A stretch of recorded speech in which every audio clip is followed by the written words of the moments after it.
அஸ்ஸலாமு அலைக்கும் and hi friends, welcome to ஏவை டைரிஸ். எல்லோரும் எப்படி இருக்கீங்க? Hope you all are doing good. இதுதான் நீங்கள் ஃபஸ்ட் டைம் என் யூடியூப் சேனல் பார்க்குறீங்கன்னு சொன்னால், என்னுடைய சேனலை நீங்கள் இன்னும் சப்ஸ்கிரைப் பண்ணலைன்னு சொன்னால் கட்டாயம் சப்ஸ்கிரைப் பண்ணிக்கொள்ளுங்க. இன்னும் ஒரு அழகான காலை பொழுதில் உங்கள் எல்லாரையும் சந்திக்கிறதுல மிச்சம் சந்தோஷம். காலை நேரம்னு சொல்கிற நேரம் ஒரு பீஸ்ஃபுல்லான நேரம். வழமையாக காலையில் ஏர்லி மார்னிங்காக எழும்பி ப்ரேயர் எல்லாம் முடிச்சுட்டு டீ பிளேன் டீ எடுத்துக்குவேன். எனக்கு அப்படி குடிக்கலைண்டா அன்றைய நாளே ஓடாது. பட் சில நாளைக்கு பழைய சொத்து கஞ்சியை வெறும் வயிற்றில் சாப்பிடுவேன். டீ அண்ட் பிளேன் டீ குடிப்பேன் அதுக்கு பிறகு தான். பட் இன்றைக்கி டீயோட தான் என்னோடய இடையே ஆரம்பமாகுது. ஓலெவல் எக்ஸாம் கிட்டன்றதால ஓலெவல் மாணவர்களுக்கான practical camp and seminar arrange பண்ணியிருந்தாங்க. அதுக்காக எனக்குரிய செக்ஷனை தான் நான் தயார்படுத்திட்டு இருக்கிறேன். எல்லாவற்றையும் ரெடி பண்ணி வச்சுட்டு மாணவர்கள் அந்த செயற்பாட்டில் ஈடுபடுத்தினேன். அவர்கள் மிச்சம் ஆர்வமாகவே செயற்பாடுகளில் ஈடுபட்டாங்க. அன்றைய நாள் மிச்சம் சந்தோஷமான ஒரு நாளாகவும் மாணவர்களுக்கு பெருமதியான ஒரு நாளாகவும் காணப்பட்டுச்சு.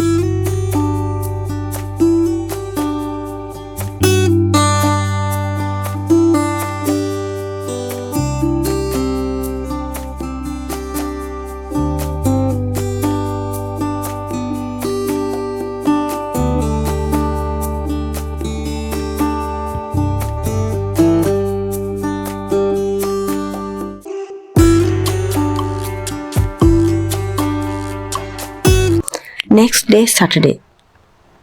ஃப்ரைடே வந்தாலே பிள்ளைங்களுக்கு சந்தோஷமோ இல்லையோ, எங்களுக்கு சரியான சந்தோஷம். என்னன்னு சொன்னால், பிகாஸ் 2 days லீவ், நல்லா ரெஸ்ட் எடுக்கலாம் அப்படின்னு தான் நினைப்போம். பட் ரெஸ்ட்டே இருக்காது.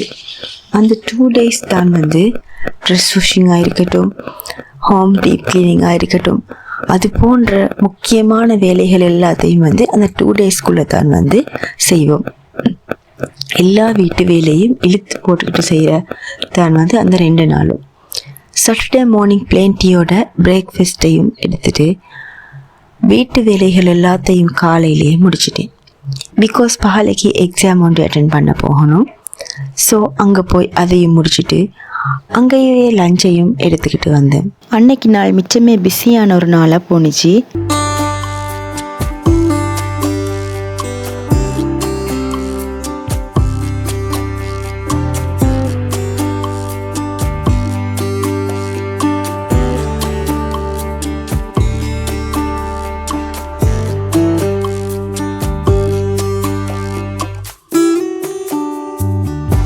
ஓலெவல் எக்ஸாமுக்காக ஸ்கூல் எல்லாம் லீவ் கொடுத்தாச்சு. லீவ் என்றாலே ஒரே சந்தோஷம்தான். ஸோ எங்களோட ஷாப்புக்கு தேவையான திங்ஸ் எல்லாத்தையும் பர்ச்சேஸ் பண்ணி வச்சுட்டு ஊருக்கு போக ரெடி ஆகிட்டோம். ஊருக்கு போகிறண்டாலே என்னை விட மகனுக்கு தான் அவ்வளோ ஹாப்பி. பிகாஸ் அவர் தான் எங்களோட வீட்டோட மூத்த செல்ல பேர புள்ள. அவருக்கு ஊருக்கு போனால் ஒரே கொண்டாட்டம் தான். ஸோ மகன் தான் என்னை விட ஊருக்கு போகிறத நினச்சி ரொம்பவே சந்தோஷமாக இருந்தார். அப்படியே ஹாப்பியாக ஊருக்கு போகணும்.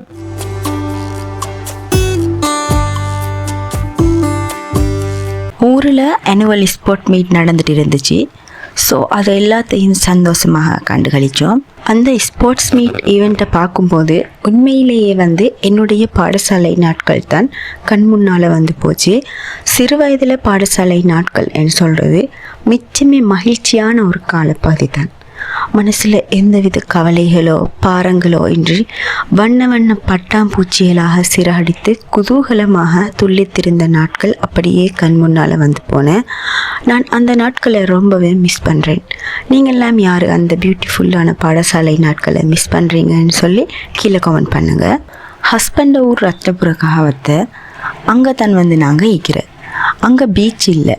ஆகவே மகனுக்கு பீச்சில் விளையாடுறதுக்கான ஒரு வாய்ப்பு கிடைக்கிறல்ல. பட் என்ன நேட்டிவ் பிளேஸ் மாத்துற இங்கே பீச் இருக்குது. ஸோ ஊருக்கு வந்தால் நாங்கள் எப்படியாவது மகனை பீச்சுக்கு கூட்டிகிட்டு போய் விளையாட விடுவேன். ஸோ மகனை பீச்சுக்கு கூட்டிகிட்டு போய் அவரை நல்லா பீச்சில் விளையாட விட்டுட்டு அவரும் ரொம்பவே ஹாப்பியாக விளையாடிட்டு இருந்தார். பீச் தண்ணியிலையும் பீச் மணல்லையும் ரொம்ப நேரம் சந்தோஷமாக விளையாடிக்கிட்டே இருந்தார். உங்களில் யாருக்கெல்லாம் பீச்சில் குளிக்கிறது அண்ட் விளையாடுறது பிடிக்கும்னு சொல்லி கீழே கமெண்ட் பண்ணுங்கள். இந்த வீடியோ பிடிச்சிருந்தா லைக் பண்ணுங்கள். உங்களோட கருத்துக்களை கீழே கமெண்ட் பண்ணுங்கள். இன்னும் ஒரு இன்ட்ரெஸ்டிங்கான வீடியோவில் சந்திப்போம். நன்றி.